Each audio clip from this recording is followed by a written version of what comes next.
I am here with a living legend. You know, there are other living legends. There's The Rock. That mean I'm old. That's what that means. Hulk Hogan. You know what I'm saying? Jimmy Superfly Snuka. You know, Milton Bigham, Kurt Franklin. You know, but none quite compare to my main man Mike McCoy. He said he didn't know this was live, but this shirt says this shirt is live. Every time I didn't know it was live. Every time you see it, you know, my brother had on a shirt, nice shirt. Oh yeah. How you doing, brother?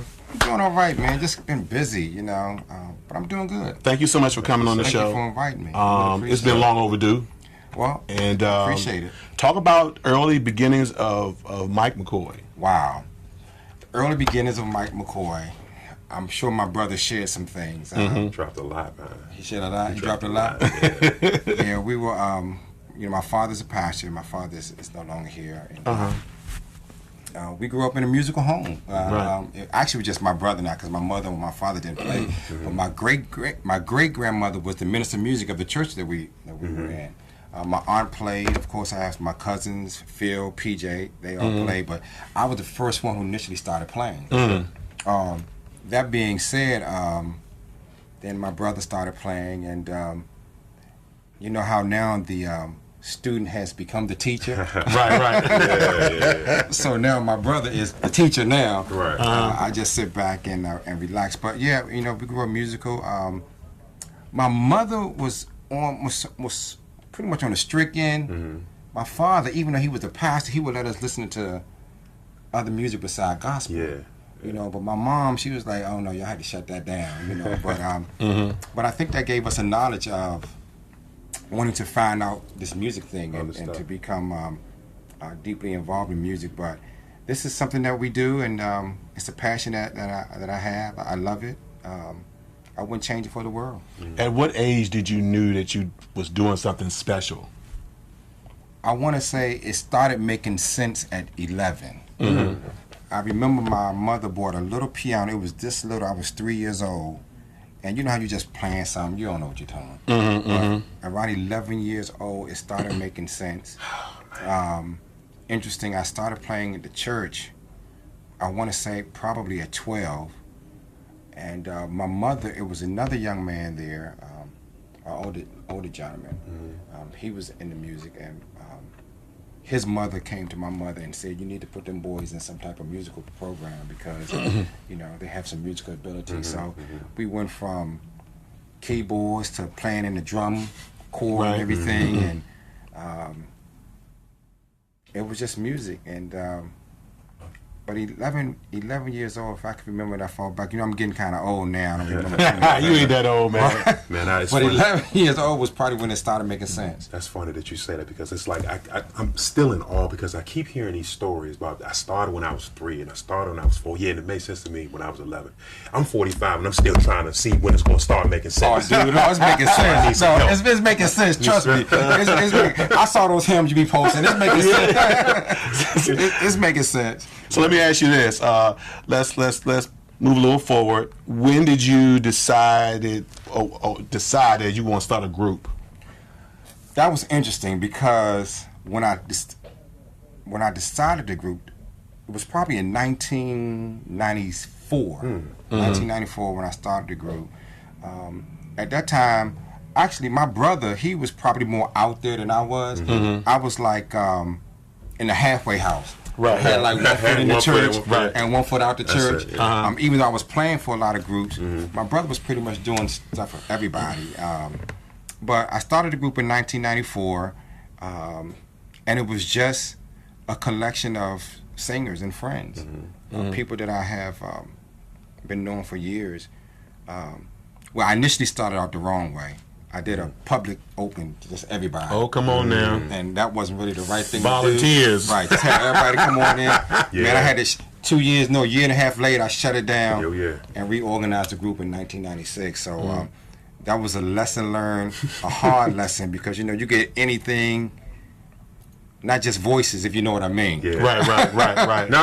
You know, talk about that a little bit. Yeah, you get a lot of different type of personalities. You get a lot of different type of And I don't have anything against anybody, but my own Christian belief, my own Christian values, there's a certain standard that I want to uphold. Right, and, sure. I just didn't want any and every kind of spirit, in the group. So I had to shut it down, and started 2 years later. So tell some of us in the DMV area what your secret is to the United Voices great sound. You have been coined.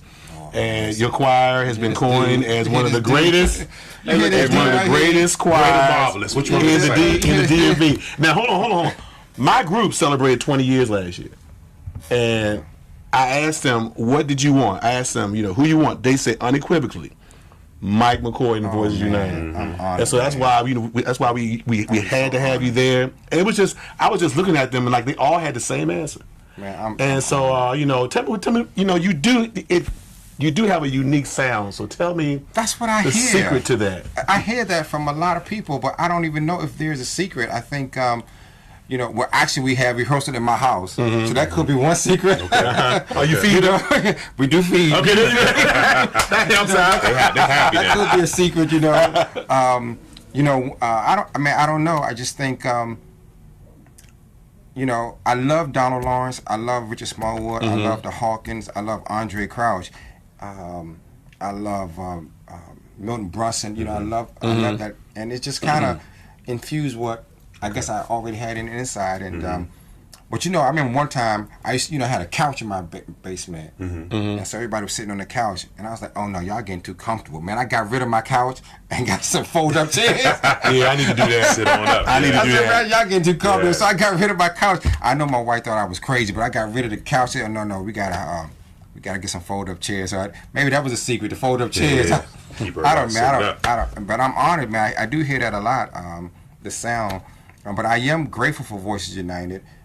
People ask me, one of the main questions they ask me, it seems like the face of your group never changes. And they say, what's the secret? And I said, I don't really know if there's a secret, but I will say I value their time as much as they value my time. There you go. And I can tell you because it's the family. It's the family atmosphere that you promote, and I know you promote a family atmosphere. I can tell. Absolutely, and we do fellowships together. Yeah, we have a Christmas fellowship that we do. We try to do every year. We didn't do one this past year, but we're going to get around to it. It won't be Christmas, but it'll be some type of fellowship. There you go.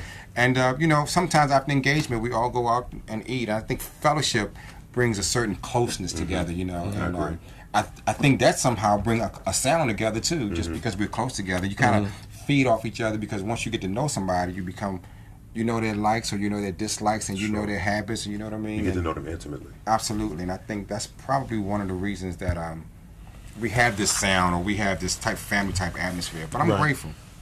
I think outside of Richard, you and I have a group where there are multiple persons in our group who do their own thing. Absolutely.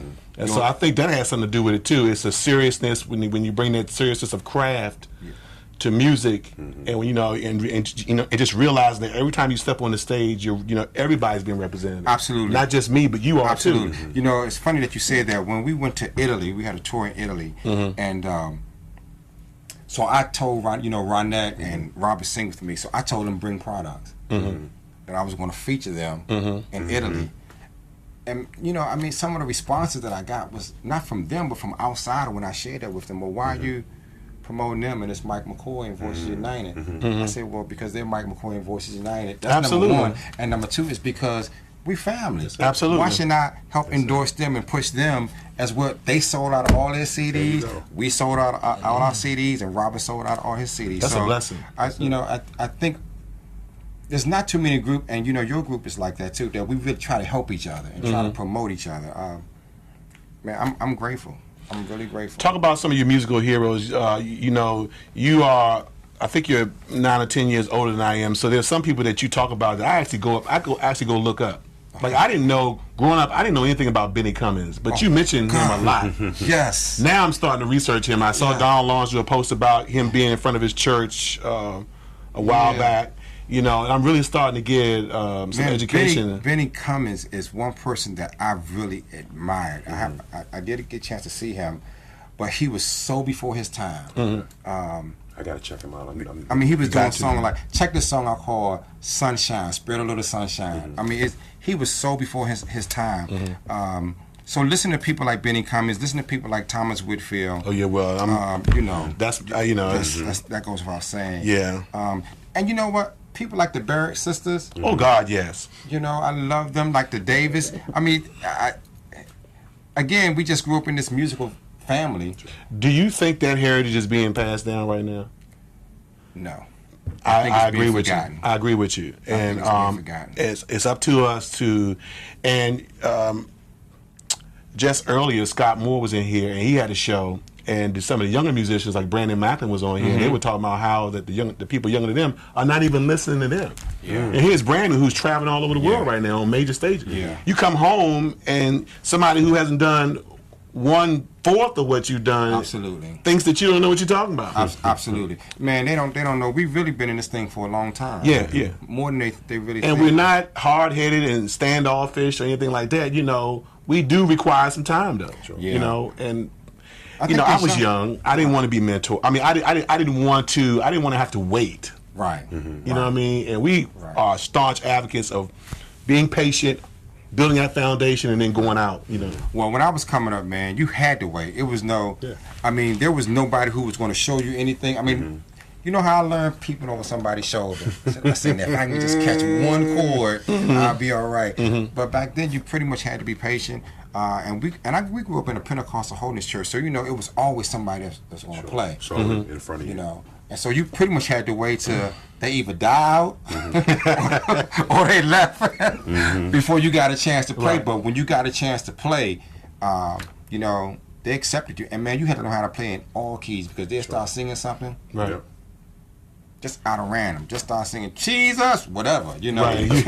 There it is. You know, absolutely. You know what? I found something, it wasn't, I wouldn't say it was humorous, but it was enlightening to me. I found some old Mike McCoy footage of you singing. I mean, really singing. I'm talking about like here it is. Sister Alice Hawkins' music and art seminar recording. Hey, that was the first recording Joy in the Morning, wasn't it? Yep. Yeah, and you up there singing, wipe the tears from your eyes. I think that's Mike.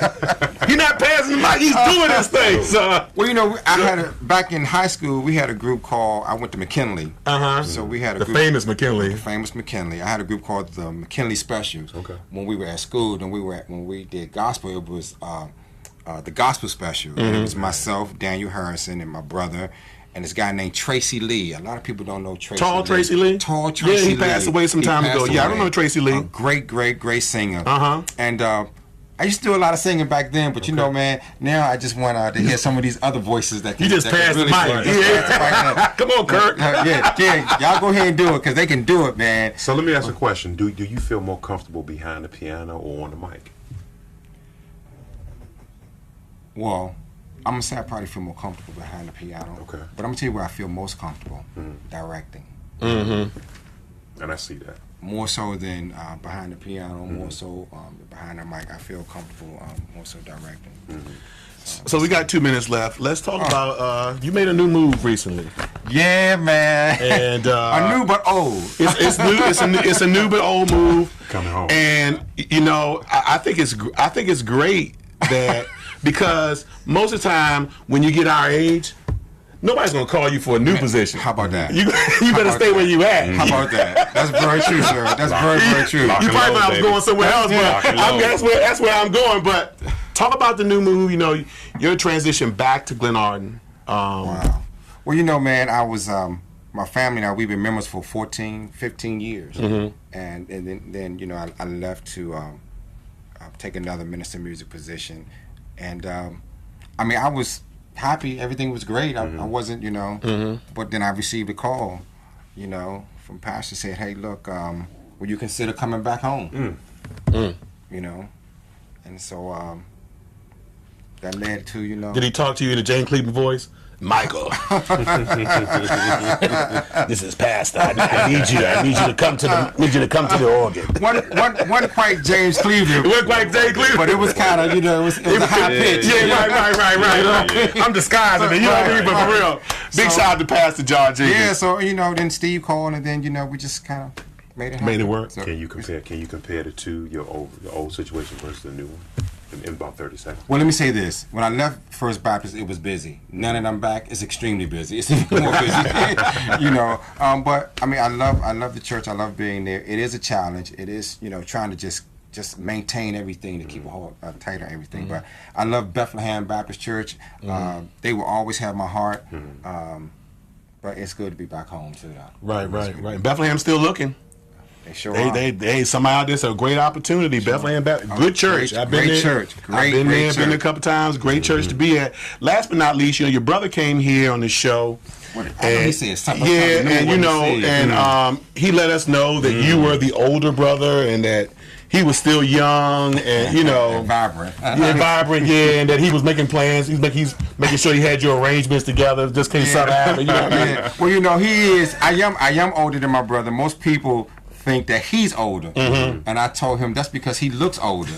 But now that I got this right here, which I think I need to shave it. So now this makes me look older, you know. But man, I am so honored. Thank you guys for having me and for having my brother, man. Well, you two are living legends. And I'm glad to know you. Likewise. I heard about you growing up, but now I know for myself that the McCoy family is just a special family. And of course, your nephew was in Children of the Gospel when I was over COTG years ago.